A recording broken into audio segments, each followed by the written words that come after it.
Hello दोस्तों, स्वागत है आपका हमारे YouTube channel let's study with Poonam में, जिसमें हम क्लास 10th की हिस्ट्री के कई सारे टॉपिक्स कवर कर रहे हैं।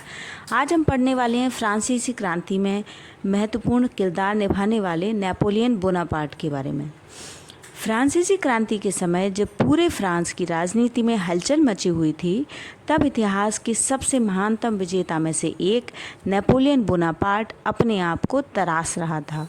छोटे कद का वह व्यक्ति अपने आप में अपने भविष्य को देख रहा था। नेपोलियन का जन्म 1769 को कोर्सिया द्वीप में हुआ था। उसके पिता चार्ल्स बोनापार्ट फ्रांस के कुलीन परिवार से ताल्लुक़ रखते थे।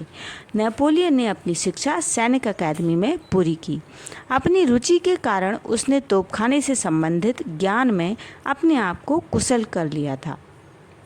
उसने फ्रांस की सेना में अपना करियर 1785 से शुरू किया था, जब उसने फ्रांस की आर्टिलरी विभाग में सेकंड लेफ्टिनेंट के पद पर नियुक्त किया गया।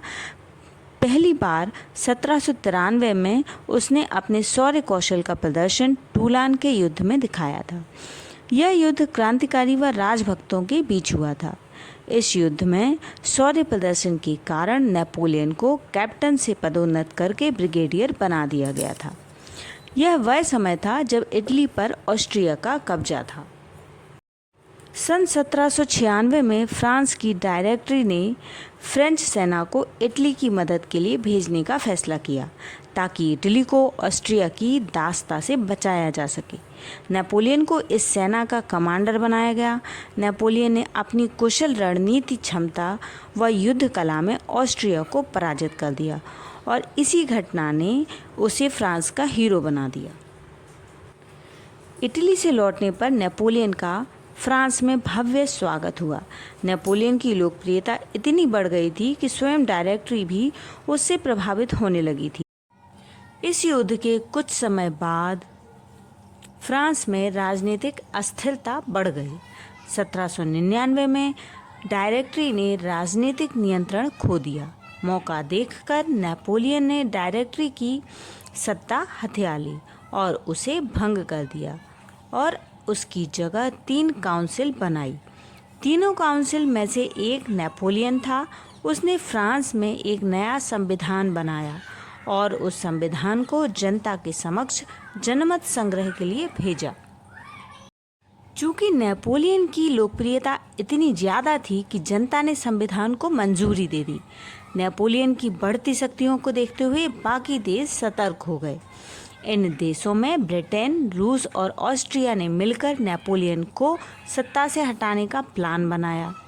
1802 में नेपोलियन और इन देशों में युद्ध हुआ, लेकिन सबने आपस में मिलकर शांति समझौता कर लिया। किसी की हार नहीं हुई। इस संधि को एमियंस की संधि कहा जाता है।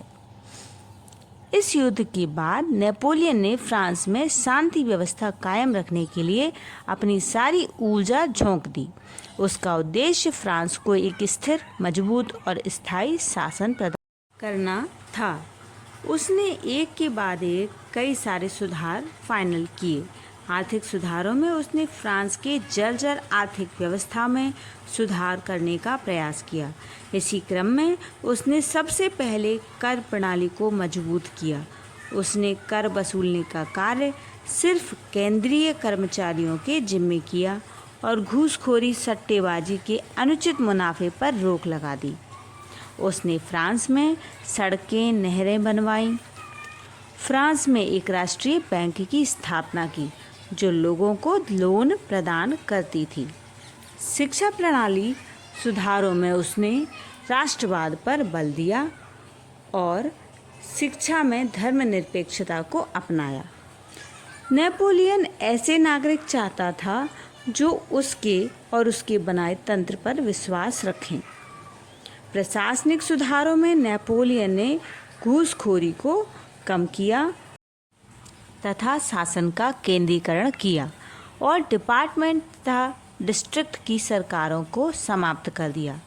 वास्तव में यह सुधार क्रांति विरोधी थे, क्योंकि क्रांति के दौरान नेशनल असेंबली ने प्रशासन का विकेंद्रीकरण यानी डिसेंट्रलाइजेशन कर दिया था और नेपोलियन फिर से सेंट्रलाइजेशन यानी केंद्रीकरण कर रहा था। धार्मिक सुधारों में उसका उद्देश्य था धार्मिक सहिष्णुता को बढ़ाना। पोप, जो कि राज्य से नाराज था तथा जनता को क्रांति के लिए उकसाता था, नेपोलियन ने पोप के साथ एक समझौता किया जिसे कॉनकॉर्डेट समझौता कहा जाता है। इस समझौते में उसने कैथोलिक धर्म को राजकीय धर्म के रूप में स्वीकार किया था और गिरफ्तार पादरियों को छोड़ दिया था। इन सब के अलावा नेपोलियन का सबसे महान सुधार था नेपोलियन कोड।